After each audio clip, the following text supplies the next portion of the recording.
want y'all to listen to this great FBA sister speaking about those H1-B visas and how it's rooted in capitalism, and H1-B visas is also hurting, the job prospects of FBAs. Let's check this out. Vivek didn't say anything to surprise me because I was one of the only American students in my biomedical informatics master's. That's essentially health tech. Earlier this month, I posted about how dangerous it is to have a whole lot of people working in health tech and affecting our healthcare who are not only unfamiliar with American politics and healthcare and culture, but they hate us and hold bias towards us due to all the propaganda they've been fed throughout their lives. And let me tell you something. They are not here because they're so much smarter than Americans.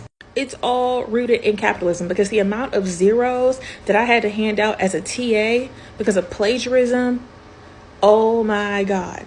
The universities love international tuition because it funds their programs, and the jobs know they can exploit them. A lot of my classmates had, I think, 3 months to find a job or get out the country, and they would take literally anything.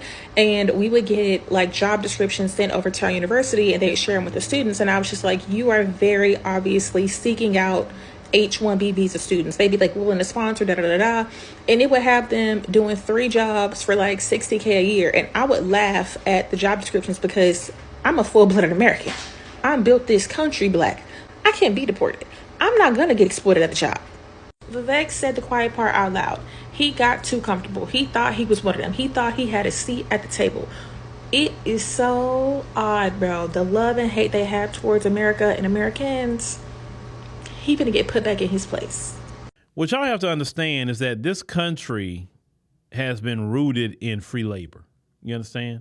You understand that. 250 years of slavery. Then you had the convict leasing, which was more free labor. Okay.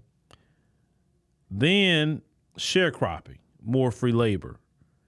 Then you move to mass incarceration in prisons, more free labor. And if they can't get it that way, then they bring in illegal immigrants to work for pennies on the dollar.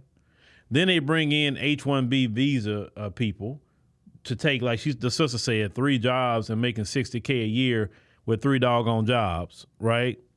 While the corporations are just getting away with not paying these people much or nothing. You understand?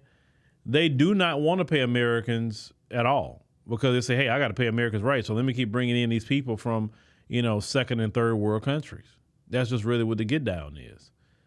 And the reason why I support, and I have supported, the mass deportation idea is because I know these corporations are using immigrants, those who are illegal, to circumvent paying FBAs their fair share. For me, it's all economics when it comes to mass deportations.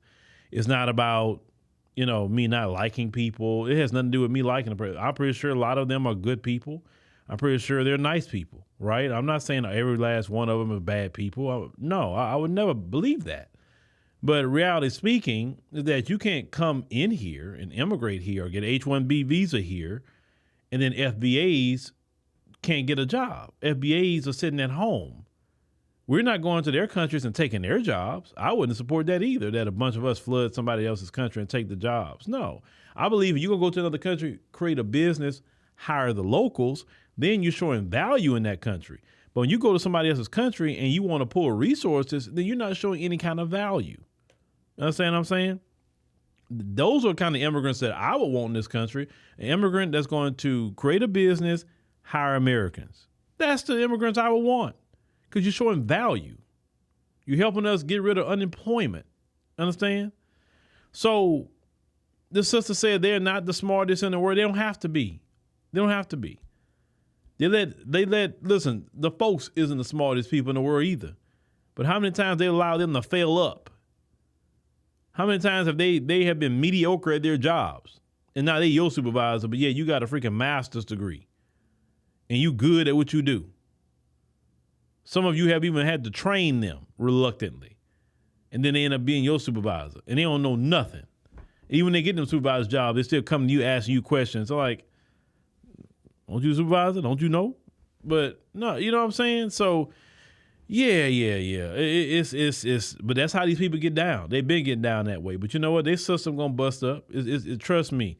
During this time of Trump, you're gonna see something special. And I'm gonna tell FBAs, we gonna just sit back and watch it all unfold. We gonna have nothing to do with it. And these people, they're gonna be whining. about a lot of things. Trust me, I see it coming.